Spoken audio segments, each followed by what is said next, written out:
Hilary Calvert, former ACT MP, lawyer, political commentator, former top polling councillor, actually. Got quite a bit of a pedigree, really. And she was a former enfant terrible of Otago University student politics. But that goes back a long way. She joins us now. You were on the student executive of that Otago University Student Association, weren't you? I was, Michael. You were the attractive one. Most of them were ugly. Thank you. But you were the only one that was actually slightly pretty. Well, as I say, thank you. As you again said, it's a long time ago. Do you think back then and think the world was a simpler place, Hilary? I didn't understand it as well as I do now. I think it wasn't a simpler place before. It's just that we didn't factor in the things we now factor in. We know more about what's happening everywhere in the world. So if somebody just tells us something, like, then you could have a president of the United States doing all this stuff, but if a couple of news outlets didn't talk about it, nobody knew about it. Now, the president of the United States, whatever he does, is watched every instant. It's a different, but that doesn't mean that it wasn't happening. No.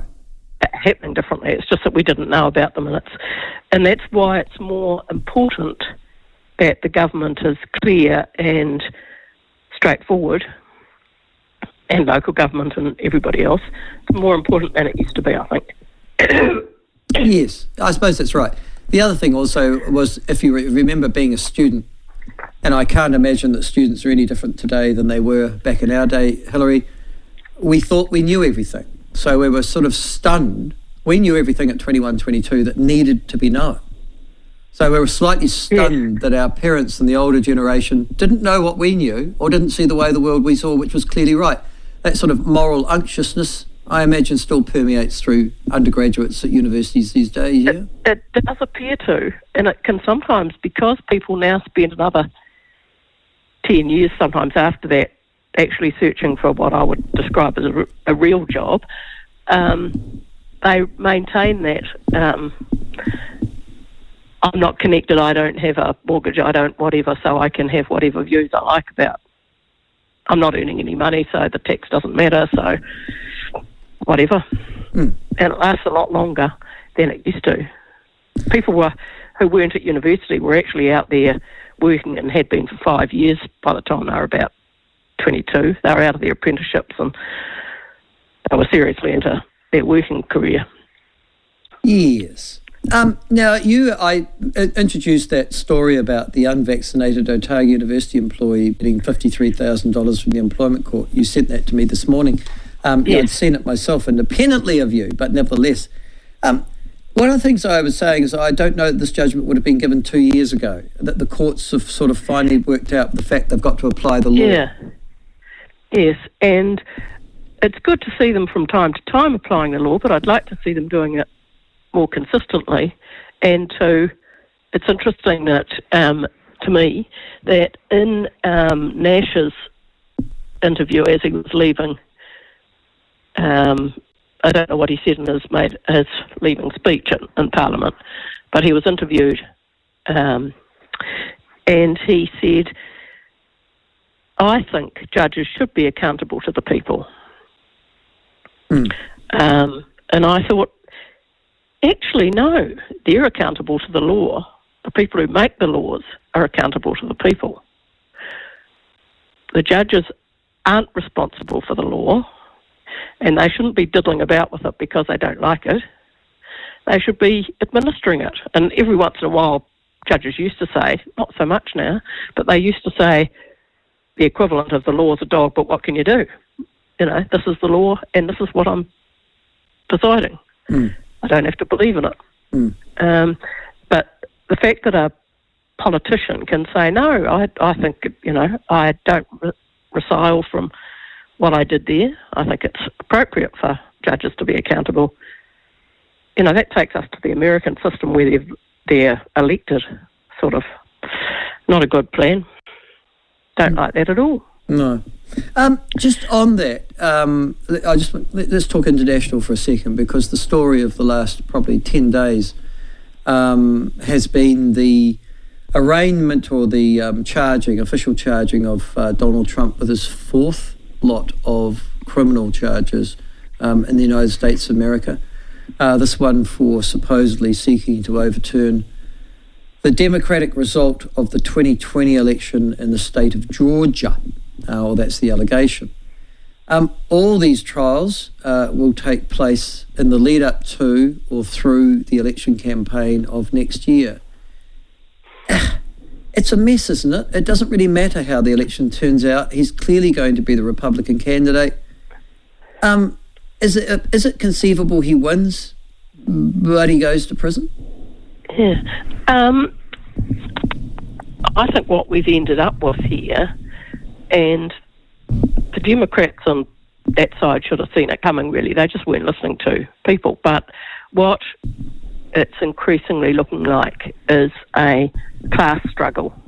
It's between two different classes, and Trump's and therefore for the class you wouldn't expect him to be, because he's the rich one.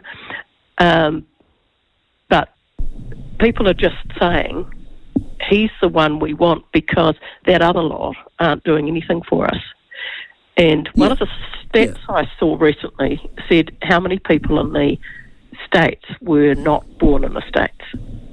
And it's gone from like 5% to 16% or something. And what will be going on there is that if you get new immigrants, they take away the jobs at the bottom level of the current people. Now, in some countries that's fair enough because you can't get people to do those jobs, but if you're one of the people who was doing those jobs and you get illegal or hardly legal or whatever immigrants doing those jobs, you would feel a bit hard done by. You lose you haven't got a job, you've got health benefits at risk, all sorts of crap. So I think they're just saying this guy is doing things that is good for us. Mm.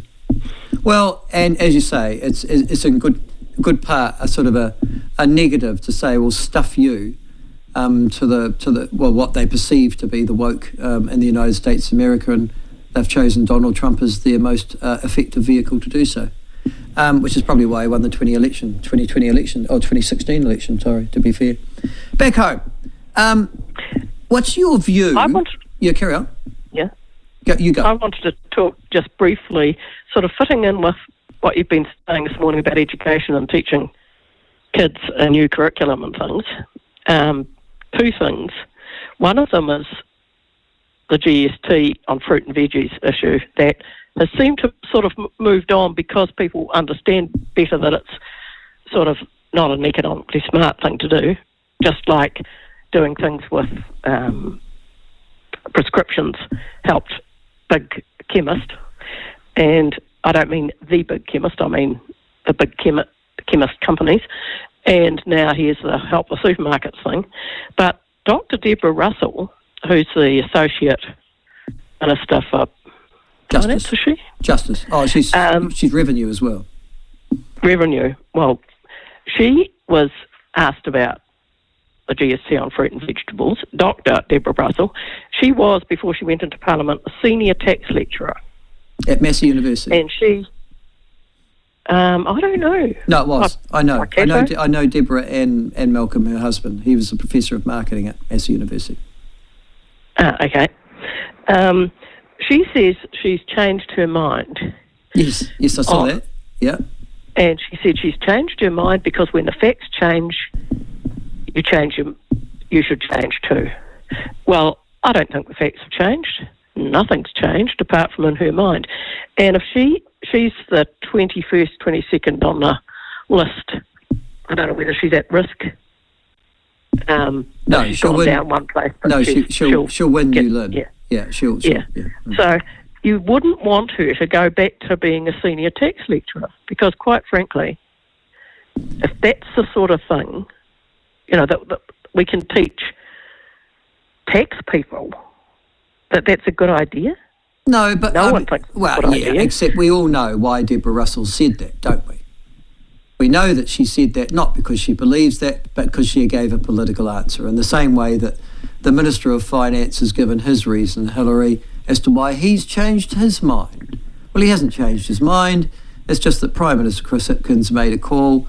They looked at the 75% poll that said that New Zealanders think it's a good idea, and they decided to go and do something despite evidence to the contrary. At the end of the day, the Labour Party doesn't have a history of dissent, doesn't like it. We know why they did it, and we know that she had to toe the line.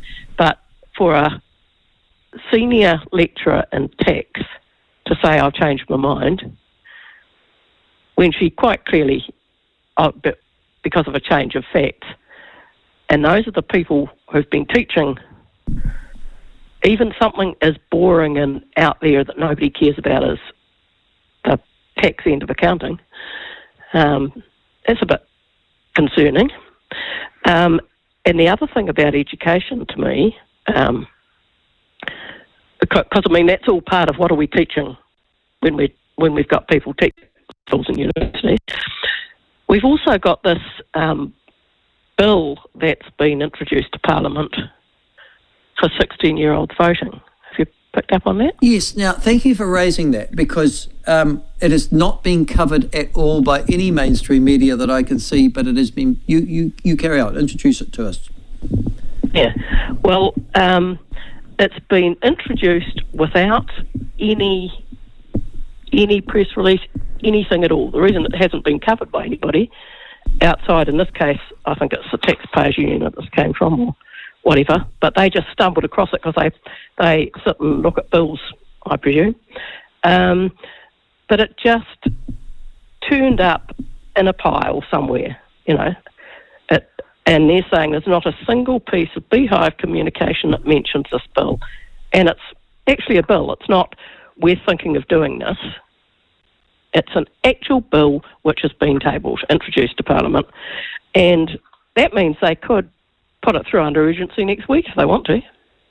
And what it is that 16-year, it's apparently quite complicated, but essentially it introduces 16-year-olds being able to vote in local body elections, which is a major thing to do to change voting abilities. And it's the thin end of the wedge in that I'll say this year, local body, next year, since it didn't cause any harm, we'll do it with the national elections. And this means these 16-year-olds, it's not just that they're not grown, they would be held to account only in the youth court if they did anything really pretty nasty. And they haven't left school. They don't work. We know they don't work because essentially they haven't left school. And so we've got the Labour Party and the Green Party adjusting the curriculum to believe all sorts of crap that we never used to think was proper. And now we've got them suggesting that before these kids actually have a chance to get out into the real world and have some understanding of what that would mean, they would get to vote for people who are doing major things. You being a regional councillor would say it's pretty major, the people who you choose to go on a council if they're then controlling arguably the livelihoods and water supply in central Otago, just for example. That's an extraordinary thing for a government to do without even mentioning it. Yes, it is. Sorry, just to explain to listeners, the bill was introduced as an amendment. I think it must have been a part of what they call an omnibus bill that comes at the end of a parliamentary term, where you there's a whole series of things you sort of wash up. There's bits that you've left and they're usually minor bits. They're not usually major policy bits. They're usually bits of legislation that you try and amend before the parliamentary term finishes. And Karen McAnulty, the Minister of Local Government, has introduced an amendment which will give 16-year-olds the ability to vote only at local government level, not at national level. I'm assuming that if there's a change of government, it won't proceed, or they'll repeal it? Well, I'm hoping if it gets enough publicity, they won't even introduce it. Yeah. Without a proper process. I mean, if you want to change voting age, take it to the people. I mean, right now is an ideal time for the Greens and Labor to say a vote for us is a vote for us putting through that. Yeah. It's fine to take it to a select committee and see what people think of it. Yeah. But it isn't fine to sneak it through here. It doesn't look like an omnibus bill, just incidentally, because it's the electoral, in brackets, lowering voting age for local elections and polls, close brackets, legislation bill. So today, it's not part of an omnibus yes, bill. that's right. It says today the government's introduced a bill to Parliament to lower the voting age for local elections. So it might be its own bill rather than part of an omnibus. Its own bill. Yeah. But to do that and not mention it, and it would be, it's just extraordinary that they would do that to the people of New Zealand, make that sort of change. It's quite clearly significantly controversial and significantly constitutional. Yes, well, so that means if it's its own bill and not part of the omnibus, there's no chance of passing it before the election anyhow, is there? Yep. Is that right? You could go under urgency and... Oh, they could go into urgency. But if you're not going to actually promote the bill and make a big fuss about that you're doing it, why would you go into urgency for it? I mean, presumably you're happy and proud of the bill, or you're not, yeah? No, I wouldn't think so. They're clearly panicking and going into trying to rush to get through things in the last little while. And this is something if they can sort of sneak it through and nobody would see it. So the big things, even the big things they're putting through just as a last sort of ditch thing, that David Parker try and fix the resource management system stuff. But they're not trying to do other things that they could do, and they've just said that. But here's the thing. As I understand it, and this is my understanding, it requires a 75% election in the Parliament. It's not passed by a 50-50. So because it's part of the entrenched legislation to do with the licence, to do with electoral law, you need 75% of the Parliament members to pass the law. This is the bit that I don't get. Do you for local bodies? Oh, that's a good question. I don't know. No, that's for general elections. You're right. That's for general elections, not for local body elections. They just need to amend the Local Government Act. Oh, no, Local Electoral Act. And I don't think that does require a 75%. Good point, Hilary. And then they can say, oh, well, it's been in there for a while and it hasn't caused any mischief, so... Yeah, and then they can extend... Well, they'd have to convince 3/4 of Parliament. No, you're right. That's the difference between that's why they're bringing it to local government, not general. They need 75% for a general election, but they only need 50% to amend the Local Electoral Act. Yes, you're right. 100%.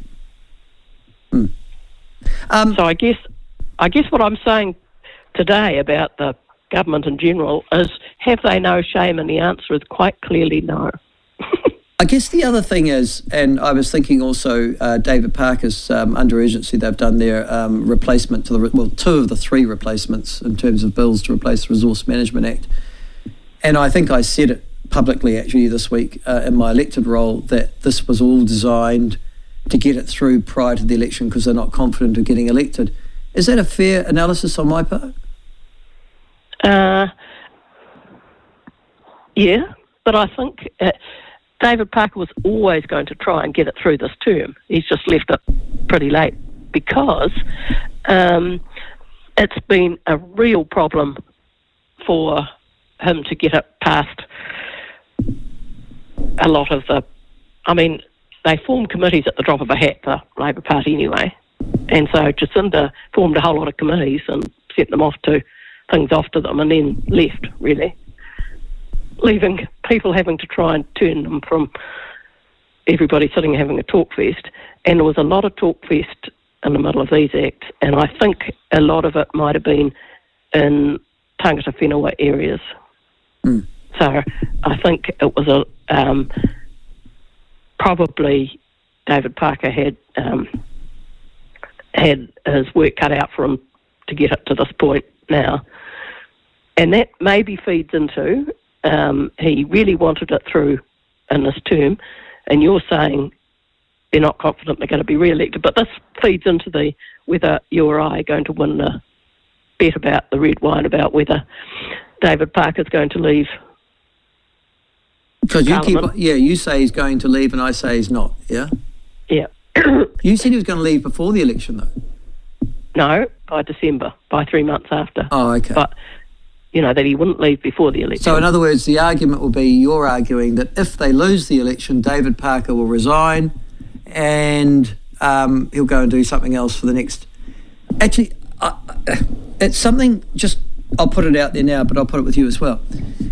When you win or lose an election, particularly this one, you're not actually... This isn't 3 years. So there hasn't been a 3-year government since 1972-75. So we tend to elect governments for 6 years minimum, maximum 9, don't we? That's 2 or 3 terms. That's right. It's either 2 or 3 terms. We never throw you out after 1 because we think you've not really had enough time. But after 2, you've had plenty of time, and then we might just trust you another 3 years because we're not sure about the other mob, which is where we are at the moment. But after 9 years, you've had too long, let the other side in. So that's the New Zealand political thinking. You've got to have done really something. We've only had 2, do you know something? We've only had 2 3-year governments since the Second World War. They were both Labour. Walter Nash, 57-60, and then Kirk rolling 72-75. But after that, the minimum you get 6 years, no matter how creepy you are. And in this case, there was extraordinary circumstances. Well, you see, my argument is, if I lose the election, I'm a Labour, say I'm David Parker, and you're absolutely right, I've been a cabinet minister for the last 6 years and a senior one. I'm Mr. Pooh Bar. I've quite enjoyed being Mr. Pooh Bar. I've got a really good salary of almost $300,000 a year. I've got ministerial residence in Wellington. I've got a self-drive at home and in Wellington. Everybody calls me minister. They bow and scrape before me as I walk into rooms. I always travel business class, sometimes first class overseas at the whim of a hat. I'm really enjoying being a minister. And then suddenly I'm now nobody at all. Why would I want to be nobody? So I piss off from politics completely. Is that the argument? Because I know that I'm going to be nobody for 6 years. I'm not going to be nobody for 3 years. No, there's a chance of me coming back. I might get reselected for the All Blacks or something like that. Bugger off. I'm out for 6. So I'm sitting there impotently in opposition, eating far too much food, Bellamy's, and probably acquiring a good drinking habit for 6 years, being nobody. Now, I'd piss off too, wouldn't you? If you're out for 6, yeah. If you're out for 6, and you've 2 things that are different about David Parker than some.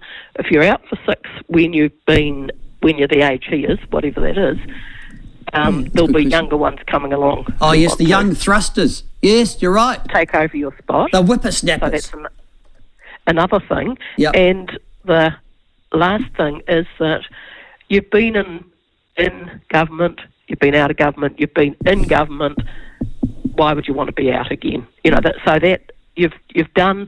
had an opportunity. You've had the best opportunity to make the most change that you could possibly make this time round. And even if it wasn't ideal, that's as good as it was ever going to get. It's not next time round we're going to move past whatever we do with this race stuff, which we are keeping on doing at the moment. I think we've got to peak racism, probably. Bloody well hope so. I don't know. Mm. Listening to the Australians with the voice and things, that's interesting. Isn't it? But if we've got to peak racism, what are you going to do next time? What is ahead of David Parker, even if he was high up next time, after 6 years, at his age, after he'd been in and out and again. What? Well, David Parker was born in 1960 in Roxburgh in central Otago. So he was born in, that's the reason why he was the MP for Otago there for a wee while. So he's born, and that's probably what he likes. The Lemania Kia, because he played there as a kid. He said, so you're right.